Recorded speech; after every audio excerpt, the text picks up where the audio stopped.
So I welcome you to another edition of Nigeria Must Be Great Television with activist Peter Karim.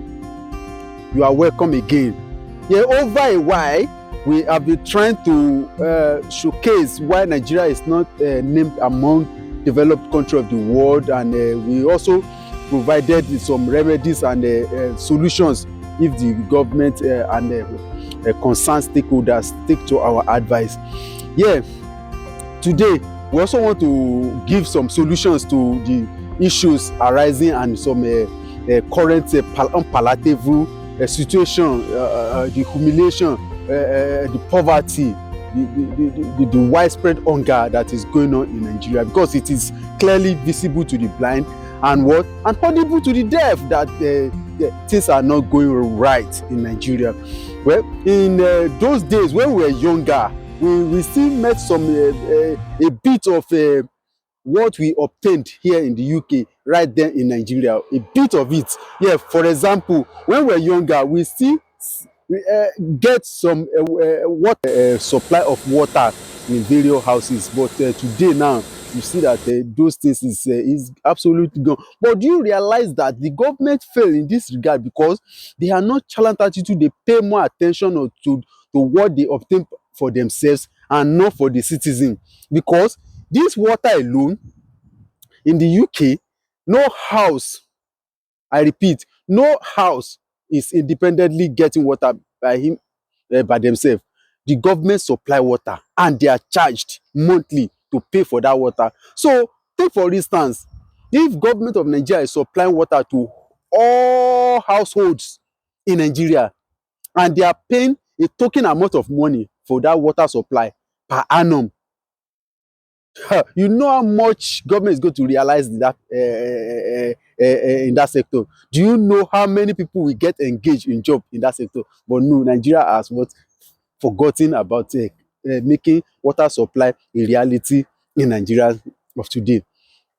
We are calling on government to try as much as possible to make water supply a reality, because water is life. Without water, we cannot survive. Number two, when we were younger, we still see some rail transportation very consistent. Rail transportation very consistent. But now, in UK, in US, in some part of Turkey, Norway, Germany, France, see that rail transportation is very, very consistent. Even some Arab country like Dubai and also Australia. And not only that, you see China. So these countries that we just itemized, they are doing fine in rail transportation.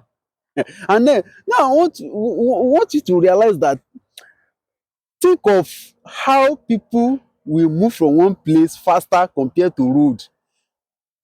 Think of the numbers of people that will get employed in rail transportation, because in the UK alone, not less than 10 million have work associated to rail transportation. Yes, associated. I'm not saying working directly with a rail company, train, but associated with anything that work on rail.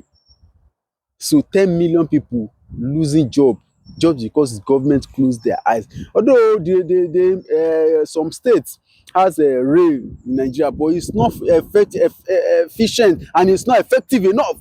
We want a very comprehensive rail transportation system in Nigeria, and it is possible. Come to road transportation. Look at how the road transportation network working well in the United Kingdom. We want that in Nigeria, and it's possible. And it's not necessary. It is not the government that do all this. It's not what it's. You make it. You privatize it. Privatize this thing and subsidize fuel for them. It's very easy. The human rights group can make it a reality if government doesn't know, or empower us and test us. We will make it a reality in Nigeria as a road transportation and network it. We know it goes. We have studied it very well and it's working well, and we can implement that in Nigeria too. Yes, and we also know that if power works, you know how many people will get employed. Yes, So I'm just wondering if Nigeria were to be UK, whereby it is in winter period where people are very cold and there is a constant supply of gas, whereby people are getting a heater on to get warm.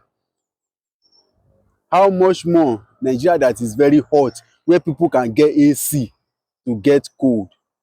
You see the paradox of life, but people are subjected to what, to hell on earth because of the unavailability of power supply.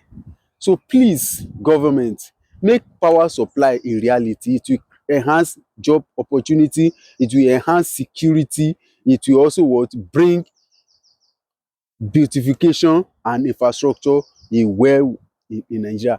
Not to talk on health sector, not to talk on academic sector, not to talk on various sectors that needed power.